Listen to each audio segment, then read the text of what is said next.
twice what the Asians want to charge you, and you still have to basically come in on their terms. I mean, I'm sitting over here saying, girl, am I buying a home or am I, just getting my hair and my nails done? Like, for real. But the nail girls want to charge twice as much. You have to make an appointment. They have a whole bunch of rules. None of these girls are licensed. Can we talk?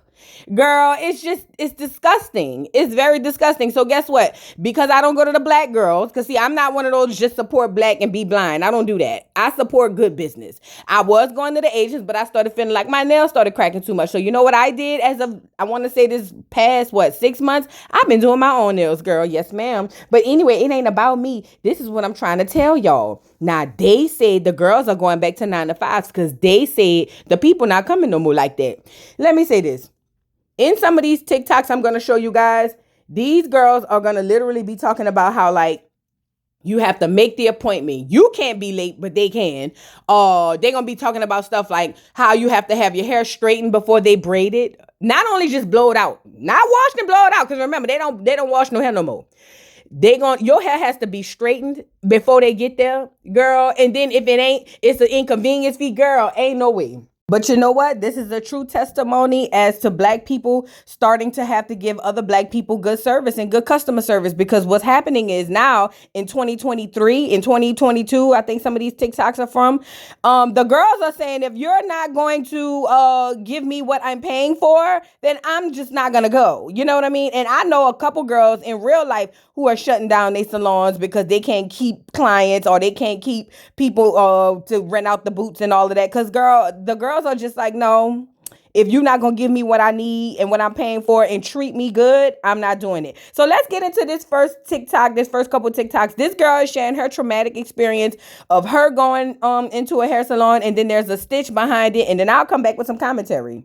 Why does being a black girl trying to get your hair done oftentimes have to be such a traumatic, disrespectful, horrible, and just downright frustrating experience? I cry when I'm frustrated, so for the purposes of this video, we'll just cut it off if that starts to happen. I scheduled an appointment for 10:15. Took me 30 minutes to get there. I get there on time, even though I know I'm not going to be seen on time because that's just the culture and nature of these salons. And I sit there for 15 minutes. No one says anything to me. The woman doing my hair, her assistant, asked me what I'm getting done, and I was like, I just need a maintenance. Sit there for another 15 minutes. So at this point, it's 30 minutes I've been waiting. Mind you, my appointment is at 10:15. They know I'm there, and the person that's supposed to be doing my hair is dyeing a wig. I see someone sitting in the chair waiting, and I had already knew at that moment that I had been double booked because, again, this is the culture in a lot of these salons. So at this point, I've been waiting for 30 minutes, and they finally come over and take me to get me to wash my hair. This is with the stylist assistant. The stylist finally cuts in and just goes, every time you come in here, you're in such a rush, and you have to understand that the nature of the business has changed. The nature of the business? What does that have anything to do with me? And as far as being in a rush, my appointment was for 10:15. You are now seeing me at 10:45. I patiently sat there for 30 minutes, and you're telling me I'm giving you anxiety because my energy every time I come in here is in a rush? I'm giving you anxiety because I want to be seen on time. I want my time to be respected. And the crazy part is, after she told me this, that I bring anxiety into her space and I need to be patient, after me waiting for 30 minutes of being patient, I start apologizing to this woman. Here's the waterworks. I understand that there are a lot of people who enjoy spending their entire day in the salon. I'm not one of those people. If I book an appointment for 10:15, I want to be seen at 10:15. And I don't think that there's anything wrong with that. But because I know that the culture of a lot of these places is you just get in there and you're seen whenever, I didn't say anything. And I didn't say anything for 30 minutes. But she is well within her rights to tell me that I am bringing anxiety into her space, even though that's not my intention.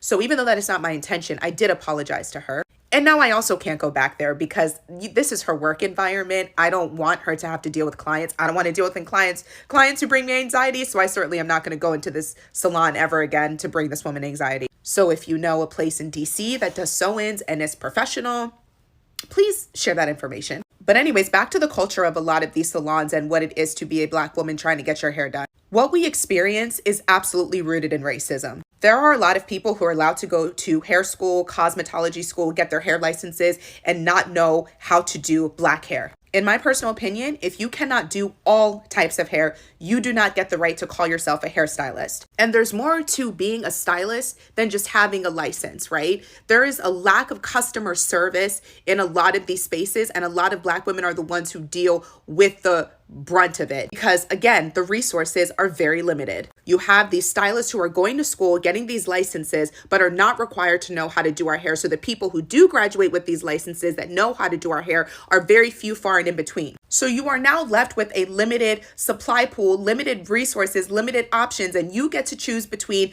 the worst of possibly the best of the worst. It's frustrating and I'm sick of it. I'm sick of it for me and I'm sick of it for us. And I know somebody's going to come in here and be like, well, why don't you learn how to do your own hair? I do everything myself other than my sew-ins. So I guess now I just have to learn how to do my sew-ins. But if you are a Black girl in the DC area and you have found a stylist who is professional, who will respect your time, please let me know. Thank you in advance from one Black girl to another. Why, as a Black woman trying to get your hair done, your nails done, your lashes done, anything done in 2023, often result in traumatic experiences? Originally seeing this question be asked by this creator. She made this video talking about a traumatic experience she had getting her hair done. And it's like, this has become our normal as Black women. It's like, you know, if you booking a hair appointment, you booking a nail appointment, it's a 50-50 chance shit goes smoothly. And I think it's time we talk about it. A lot of these beauticians, nail techs, hairstylists, shit down to the restaurant owners, they treat you like a burden for wanting to shop with them, for wanting to support them. If you ask me, it's all rooted in self-hate. Yup, it is. Because they make us hate ourselves to love their wealth. Ain't that what Kanye said? They don't see value in us because they don't see value in themselves. A lot of Black people only see value in themselves when they are in close proximity to whiteness. This is why they take your Black dollars then to go buy luxury brands owned by white people. And I'm not saying you can't have luxury brands, right? But the problem comes into play where now you think you're better than me because of these luxury brands. You're shitting on me because of these luxury brands that you can now afford solely because of your community. And this is why a Black nightclub, you paying $40 to park yourself. You're paying $20 for a cocktail served in a plastic cup. You're forced to autograph on shitty service and let you not tip on top of that autograph. Now you're broke. This is why you got all these terms and conditions and you can't have this, you can't do that, you can't do this. Let you be inconvenienced. Oh, well, you can just cancel, no refund. It's like the energy is so ass backwards. It's like, I can cancel on her. She is straight. That's my sis. She'll get it. Where I feel like, because you look like me, sis, I should get the best from you. Why are you half-assing my shit? The last time I booked, I almost had to beat a bitch up in her suite. I'm dead ass. Last time I seen her, she was doing my makeup. Whole time she on the phone, her best friend in the suite. They talking in my face. Then, of course, cash only. She only took cash, so I brought cash. I'm expecting, because you only take cash, sis, that you will have change. Because I damn sure wasn't tipping. And do you know she treated me like a burden for wanting my change back? Then had the nerve to say, well, I don't got change. You need to go ask somebody for change. Expected me to walk around the suite and get change to pay her. This your money. She could tell the look on my face like, bitch, I'm not the one. She ended up saying I could cash app her, but then charged me $5 extra for that. Why am I being charged because you don't have change? It's because you're not really doing this to support me. You're doing this to support a lifestyle that is closer to whiteness than it is to your own people. And then it's like we so conditioned to just accept anything. Every time I've had a bad experience with a Black owned business, I even feel guilty for trying to correct them. It's like, I don't want to say nothing because you're my sis. But if we're never holding each other accountable, nothing can ever get better. Do you see what I'm saying? It's like we don't hold each other accountable. We don't see value in each other's dollars. And it just forces us to go spend our dollars elsewhere. And then these small business owners are also taking their dollars to spend it elsewhere. And the dollar never circulates in our community. The easiest way to solve this shit is start seeing value in ourselves. How do you want to be treated when you are off the clock? Maybe when you're out, you don't care about people half-assing your shit. So you think it's okay to half-ass my shit. Maybe you think it's a burden to ask for respect. Maybe you think that you don't deserve top-notch service, and that's why you don't give it to me. We treat others how we want to be treated. See value in you, and you will see value in me. All right, so you heard that TikTok and then the stitch from the girl behind her. Let me just say this about the first girl. It's so crazy how now you got these people using reverse psychology on you for expecting something that you're paying for. This girl said she get there on time, waits at least 30 to 45 minutes, and then the stylist is looking at her like, well, you give me anxiety because you're always in a rush. What?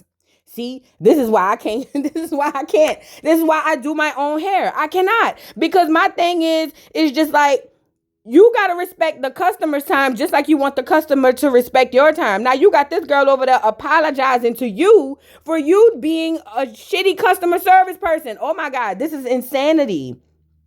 It's insanity. You got the girl feeling bad to even come back into your salon because you shitty. Oh my God. You can't make this up. And like she said, I do my own hair. I guess I got to learn how to do sew-ins. Girl, let me tell you, that's the reason I do sew-ins, not two. Same shit, different toilet, girl. Somebody played on my top like that. And speaking of learning how to do your own stuff, let's get into the other girl, the second girl. Baby, when I tell you this girl hit every nail on the head in her response and her stitch, let me say this. The first thing she said to me that perked up my ears was, it's rooted in self-hate. She's not lying. Think about the Keith Lee experience, y'all.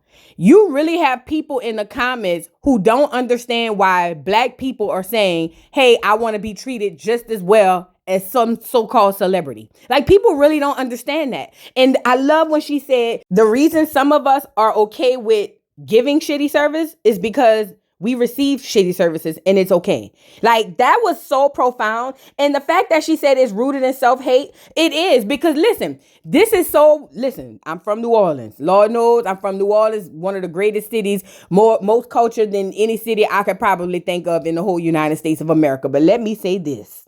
When she said they take the Black dollar to go buy things from the clear people to give them some sort of status, and then turn around and use that clear status, Negroes like to be in proximity to whiteness. We already know that. Then you take that and you come back and you shit on the person who looks like you. That was so profound. Listen, where I'm from, I gotta be honest, this is no shade, no tea. I come from a very impoverished city.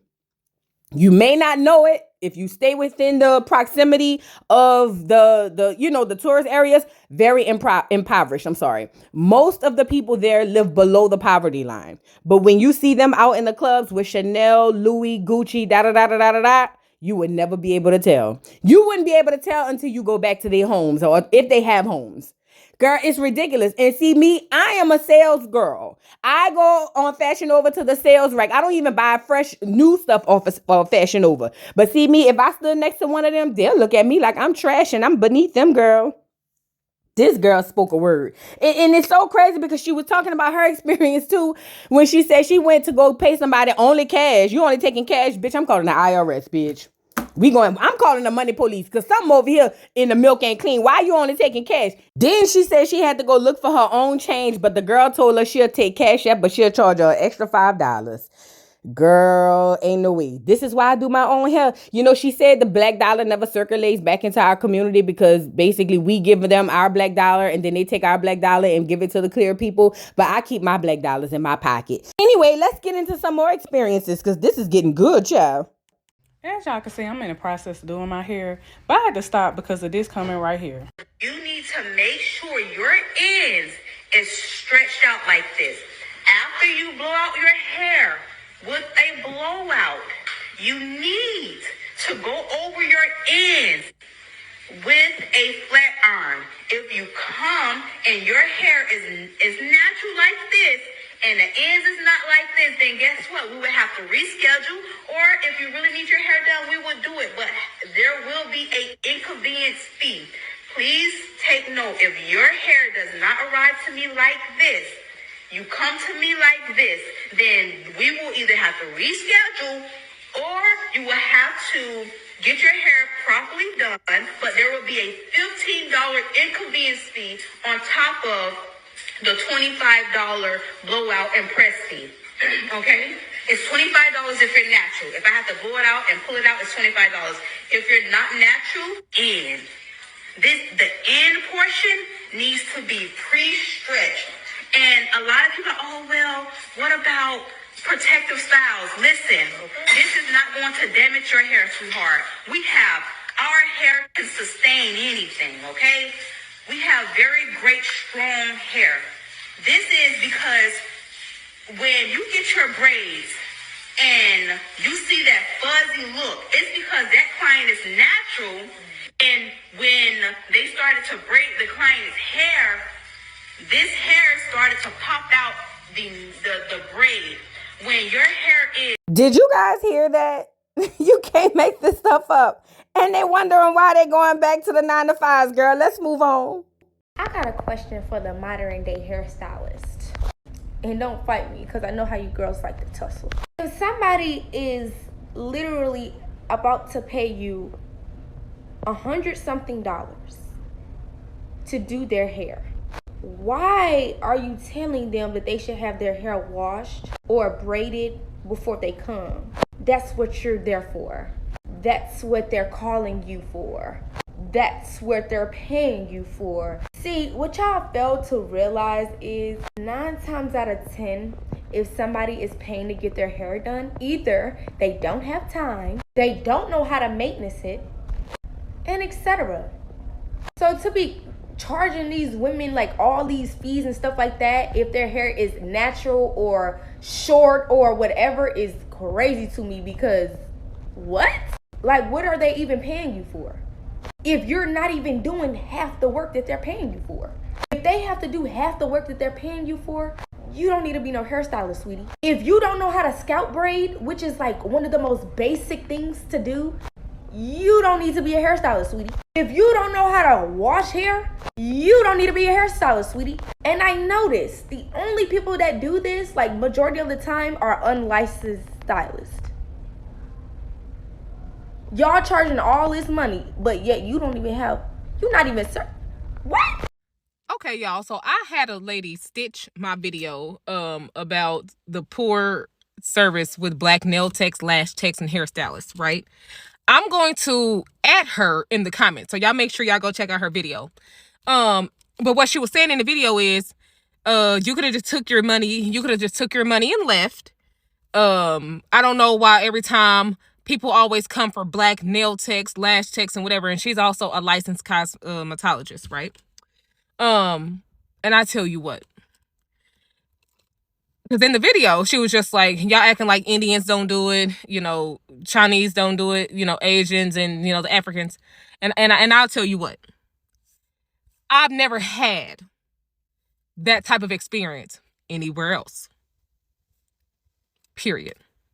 Right? A lot of those places are walk-in. When you go to the African braiding shop, those are walk-in places. You go to the Asian nail shops, those are walk-in places, which means you get your turn in line when you get your turn in line. Not an appointment set. So if you're going to come for me, then come. Right? See, now if I had an appointment at the African braiding shop or at the Asian nail shop and things like that, and they were ran late, my reaction would be the exact same. Right? But at those places where I live here in Missouri, those are just walk-in, which means you get in line whenever you get in line, and they get to you whenever they get to you because it's walk-in. My experience with the black service provider I had an appointment. The first appointment of the day at 9 a.m. where the girls still sleep. It's not like she was running behind for another client, and I still wouldn't have been happy with that. But I was the first appointment of the day on her booking website. So if you can't get up by 9 a.m., why did you put that on your website to book? What are you saying? I'm not just coming for a black service providers. No, I don't give a damn who it is when I'm spending my money. What are you saying? If 9 a.m. was too early for you, you shouldn't have made that time available on the booking website that you created.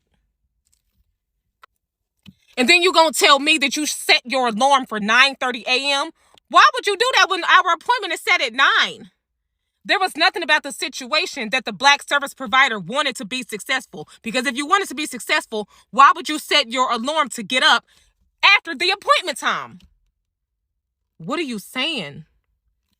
Don't come for me. Don't let it be a race thing. Don't let it be a black thing, because I'm black too. And the only exchange is that money for a service. I don't give a fuck what your ethnicity is. Let's be clear. She set her alarm for 9:30 a.m. to get up out of bed when our appointment was at 9 a.m. My reaction would be the same no matter what ethnicity I was dealing with, because I was spending my money. You know what? Really quickly, to call out the hypocrisy on black people, let me say this.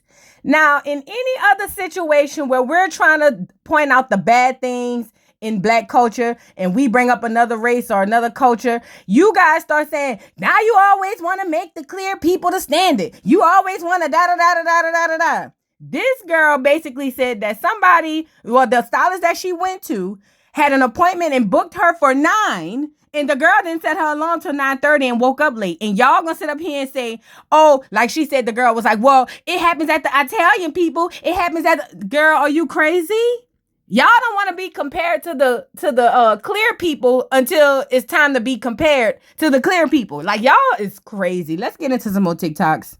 So this is part 2 of my beef with these new age stylists.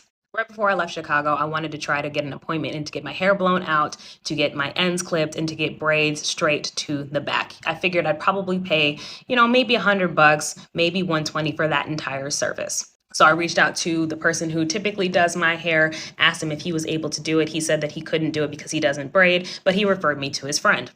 I reach out to this person and I say, hey, my name is Nika. I'm looking for this, that, and the third to get done prior to this particular date. Do you have any time and space? And if you do, how much is it going to cost? She gets back to me and says, yeah, hey, how's it going? But I don't know. I would need to see a picture of your hair to give you a price. What do you need a picture of my hair for to determine the price of a service that should already just have a price? So that was the first red flag. And like a dummy, I sent her a picture of my hair blown out. And she gets back to me and says, oh, yeah, for that, it's going to be about $200, $180 to $200. What? So I'm like, wait a minute, let me get this straight. I'm supposed to blow dry my own hair? I wanted to blow out. That means you're supposed to wash it. Why do I have to come with my hair already washed if you're going to clip my ends for me? And then as far as like the braids straight to the back, I was planning on putting on a wig. That's what I wanted the braids for. So I only wanted like 10 straight to the back. And on average, anytime I've ever gotten that done, it cost me about $50. So I'm trying to figure out, okay, where is the mathing? How in the heck did you get to the cost of $180? And her reasoning was because I have thick hair. Now I recognize that more hair means more product, which means more stuff that you have to pay for on the back end. It also takes up more of your time, which I also understand. But the problem that I have with stylists that do shit like this is that when your stuff is not set in stone on your site, it makes me feel like you're charging different people different things. And I'm not here for that. If on your page you already had a set price for a blowout and then an additional price for people who have thicker or longer hair that was maybe, I don't know, an additional $10, then fine, that would make sense. But to start making up random numbers for people who have thick, long hair is just ridiculous. I then go and look on our site and she says that she's not even going to touch your head until you pay the entire cost of the service up front. No. So I respond to her and I say, I'm sorry, I appreciate the fact that you were open to, to take me on as a client, but honestly, this is out of budget. I respect the hustle if that's how you plan on charging people, but again, that's not going to work for me. She tells me then, she's like, oh, well, I can take you down to $150. Girl, that's not helpful. I'm all for ensuring that you get your money because I understand that people get their hair braided, a service rendered, and then they run out all the time. But that's why you have a credit card on file. And in your policies, you say, hey, no calls, no shows are going to be charged for up to half the service because, again, time is lost in my chair. I don't know when some of these stylists got so entitled, but I am sick of it. I'm not doing it anymore. There's another thing, ridiculous prices. This one really got to me. They were trying to charge this girl $200 to $300 for Cleo braids, bitch. Braids to the back. Ain't no way. Girl, to put under a wig? Girl, hold on. Stony back to acting all dank. This bitch wanted to charge $200-$300 for you to be looking like Cleo under your wig. Girl, y'all got to be strong. Do your own braids, fat. Let's get into some more TikToks. Just need to go ahead and make a documentary called Surviving Black Beauticians because... No, they need to make a series on new age hairstylists because back in the day, 90s hairstylists would never. Back in the day, hairstylists was licensed and a lot of them went to church. And they built a lot of their clientele from the women in the black community because Don't let your work be trash, because that's the end of your reputation, all right? All the stylists had their own salons and they had their licenses posted up at the door. They had an assistant that would greet you at the door and book your appointments. And they would also have an assistant that was on wash and hair duty. And they would slay no less than 5 women at the same time. 3 would be under the dryer, 1 would be getting her hair washed, and another 1 would be in the hot seat. And the only problem we had with our black beauticians back in the day was that they were scissor happy, taking off inches when you said it was a trim. And they had fines if you canceled appointments and if you came late. If there was a hair Olympics, 90s level hairstylists would win gold every time. Period. Period. Period. Period. Period. Period. Period. Period. Period. Period. And she says, no, there is an extra length and density charge. This shit right here burns me up. There is no way that you new age stylists have went to cosmetology school doing the shit that y'all do. Y'all are fucking horrible. I went to Aveda. I got my training and all of that in here, okay? I'm a colorist. I cut, all of that. I have had clients with hair that was bald to the scalp and down to their motherfucking ankles, and they did not have to get charged extra because of the length and the density of their hair. You new age stylists, especially you black stylists, are absolutely horrible. I saw a video of this girl saying that she charged an extra $35 for the parts when she braid people's hair. Parts come with braids. Braids come with parts. What the hell are y'all doing? Y'all are the absolute worst. And first, at $200 for a silk press. Here, that's $55, $75 tops. Y'all are horrible. Shout out to this lady. You know the reason I think that the stylists are doing what they're doing right now? It's because people care more about the look than the actual hair. Like, the hair growth, the health of your hair is not priority to these new age so-called stylists. All they care about is the Instagram picture and the look. And that's why people's hair is breaking off and all of that, but they got the cute little weave and the little, the little lace front that everybody could see in real life. Girl, this is sad. All right, let's get into actually why these people are going back to 9 to 5s. Because these 2 girls right here are going to break it down. Do you hear me? Let's get into it. So I have noticed a good amount of entrepreneurs, including myself, that have had to go back to work due to needing to bring in revenue. I put the original creator below. Go ahead and check out her video. The gist of what she was asking was why nowadays that a lot of stylists are running into the problem of retention, not being able to hold on to clients and not being able to recruit clients. There's a lot of different areas to this, but a lot of the services that are being provided by today's stylists, it's not worth it. Even though I make okay money, I'm not out here just throwing it away. Every time I'm looking for goods or services, I'm running an analysis as to whether if it is worth the cost of what I'm paying for it. A lot of the comments that I got was, oh, don't look into those Instagram people. You got to pick better stylists. And no, I'm not a bust down wig install girly. For the most part, 90% of the time, a silk press. I come from the salon days. You would come in, pay $60, $50 for your silk press. You getting a wash, a condition, plastic cap on, getting sat under the dryer, or a steam treatment, and then you're coming out getting an actual leave-in conditioner, hot combed at the roots, flat iron and curled with the Marcel irons, saran wrapped under the dryer again for a couple of minutes, and then your silk press was done. Nowadays, these stylists are charging upwards to $200 for a basic silk press that does not even come standard with a conditioning treatment. Then just going in raw, blow drying us, and then flat ironing us. And then we're wondering why our hair is dry and why it's breaking after a week after the silk press. And stylist's only retort is, you need to get this specific treatment, which is an addition to the silk press cost. One stylist told me everybody's natural and everybody's hair is thick. Run some specials. Bring your own bottle, meaning bring your own conditioner. We could buy those conditioners that y'all get from the Ulta Leader sale. It ain't no biggie. But get creative if that's the case. If it's really about inflation or if it's really about the cost of products, get creative. In this economy where every single dollar and every single penny matters, we just want to feel like things are worth it. That's my answer to that. So I was just looking at my For You page, and within maybe 10 to 15 videos, I seen 3 talking about how stylists are going back to 9 to 5 jobs because they're no longer able to sustain their lifestyle just by doing hair. And baby, I got some news for you. And I'm going to tell you why you got to go back to that 9 to 5. I basically grew up in a stylist. Somebody was always at the fucking salon. My mama, my sisters, my cousins, my auntie. I was always with the salon with somebody if I wasn't even there for myself. But most of the time, I was there. As a kid, the only time I got my hair pressed was at a salon. I have a mixed mother. She can't deal with black hair, and my hair is actually thick as fuck. She was not combing this shit. And these are the type of stylists I grew up with are the old school stylists. They don't care if you washed your hair at home thinking that you was gonna cut 30 minutes off of your process. They don't give a fuck. They about to make you sit in that chair and get your hair rewashed because they want to make sure it's clean their way so that they can do their best work. Because you not about to be walking out here, your hair all oily and clingy from your silk press, not flowing in the wind like Pocahontas, and you talking about something, oh yeah, I went to this girl and she did. No, baby. They about to wash your hair.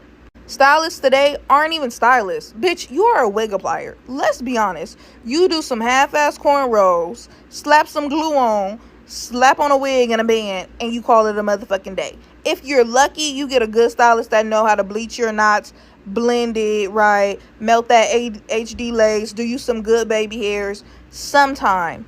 But half of them bitches only do that shit for social media. And if you're not a favorite client, they homegirl, or somebody they plan on posting, you're not getting all that effort.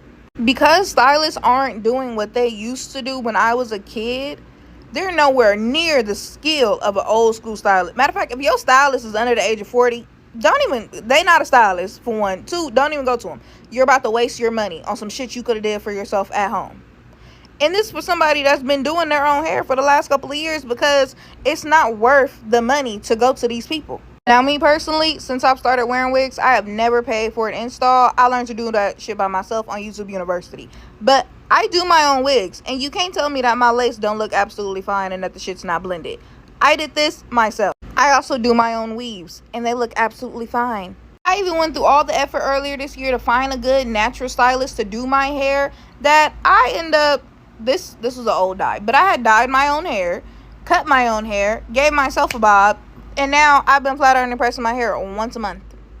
You don't need a stylist. You need YouTube University, and learn to do that shit yourself and save you some money. But as for the stylists that want to know why they can't retain customers or get new customers, let me go ahead and tell you. Number one, y'all are rude as fuck. I want you to go read your booking page and go find the problem. Instead of saying, please don't bring extra people due to limited space, y'all be like, don't bring nobody. They need to wait outside. Can you say it nicer? Why am I giving you half of the cost of the service as a deposit just for you to text me an hour before my appointment saying, hey boo? Bitch, don't hey boo me. Run me my motherfucking money. And then on top of that, y'all be taking them girls' money and not wanting to give it back. Obviously, those girls are going to tell the other people, and instead of hyping up your business like, oh yeah, girl, she did this, she did that, y'all don't do nothing to accommodate them girls. When I was a kid, if my stylist canceled on me last minute, I'm getting a 50% discount. I'm getting something out of it. They'll do something extra. Maybe you only paid for the install and you didn't pay for styling. Now she's styling your hair for free to compensate for her last minute cancellation, for her running late. You can't be late. You can't get to cancel last minute and think you're keeping those girls' deposits for one. If you get to be 30 minutes late, them girls should at least get a 15-minute grace period, and y'all don't even be giving them that. Why is a weave $300? In what fucking world? Yo, cornrows, y'all not even doing like connect braids where you go all the way down, bend it up, and bring it down so that she got a flat foundation. You're doing some bulky ass cornrows that are about to be loose as hell by the end of the month. Her weave is not lasting a full 3 to 4 months like they used to back in the day. You're using nylon thread, which is tearing up her fucking hair that's already dry, that you didn't do any type of treatment to. You didn't give a fuck about. If it fall out, it fall out, because it's none of your concern. But $300? Be fucking for real. Why is a wig install $300 for you to do some jacked up ass cornrows slap on a wig? You're not arrogant, hey bitch. Who the fuck told you you were? You're not a celebrity stylist. You did one Instagram bitch from your city, and now you think you're a celebrity stylist. Okay, we'll make her pay your rate. And you go only do IG models because apparently they got the money. But little do y'all know, them bitches ain't got it like y'all think they got it. That's why you ain't got it. A silk press should not be more than $100. I don't know what fairy tale world y'all live in. No. Like, y'all acting like bitches got hair down to their fucking ankles. Why is a silk press from you $250?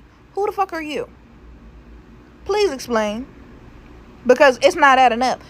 Like, back in the day, you used to get your hair washed, blow dried, and pressed for about $55. If you had hair that was in the middle of your back or longer, then maybe you had to pay $80. You know, they had like a little extra $20, $30 fee for that. That's fine, cool. But y'all be wanting people to pay $150, $200 for you to press their hair, and you not doing no type of treatments?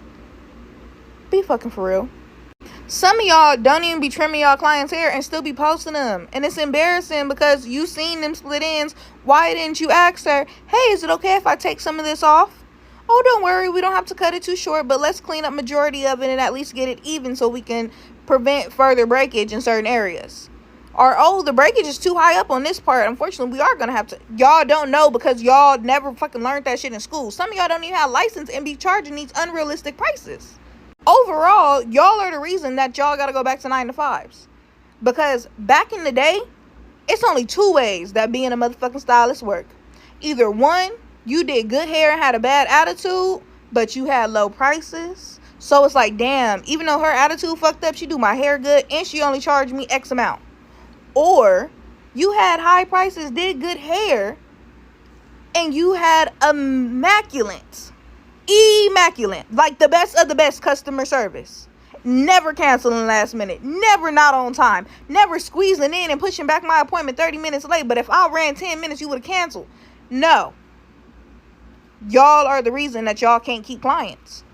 Y'all, you gotta have 2 out of 3, not 1 out of 3, 2 out of 3.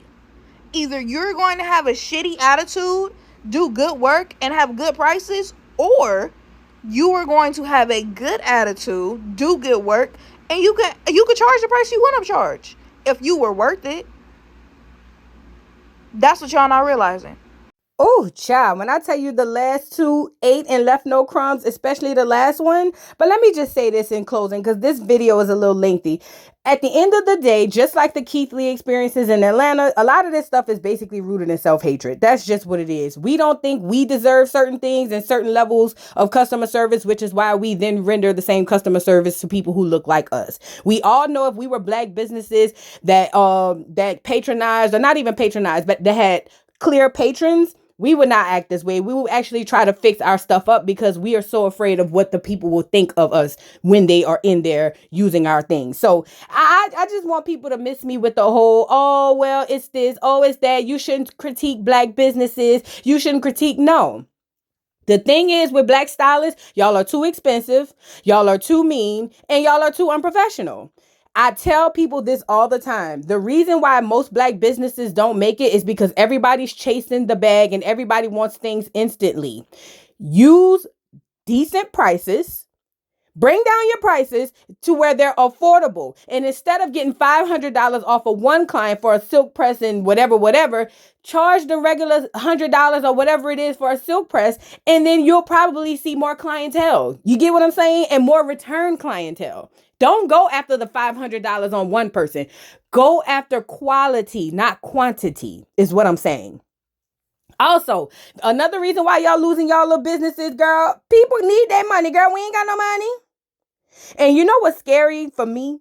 I literally recently has cut my hair. I cut all the relaxed or perm parts of my hair off and I'm growing it all back natural. My hair is thick AF. Do you hear me? But I'm afraid because when it's time for me to go get my salon experiences, like I'm going to be faced with the same thing, especially in Georgia. I don't know, child. I might start learning how to do my own silk press too, girl. I can't be bothered. But anyway, like the girl said, these girls aren't stylists. They're basically glorified wig appliers, and they just do that stuff for social media and to get, the popularity. Everything is about clout in 2023. We already know that. But in closing, I would like to say good luck to the people, to the stylists. You can too go back into business, but you have to rebrand your businesses, baby. All them rules and all that other stuff y'all got going on, that's the reason y'all going back to work. And lower them damn prices. And actually learn how to do hair. Because y'all heifers don't do no hair. Like the girl said, y'all glorified wig appliers. Girl, anyway. Drop down in the comments and let me know if any of this resonated with y'all. Let me know y'all thoughts. Don't forget to like, subscribe, hit the notification bell. Follow me on all platforms. And this is going to be a good conversation to get into, child. And I'll see y'all who's later. Bye. Mr. Carroll, how you give the voodoo doll time to talk? I don't get no fucking time to talk. Who the voodoo doll is? The nigga you just had up here.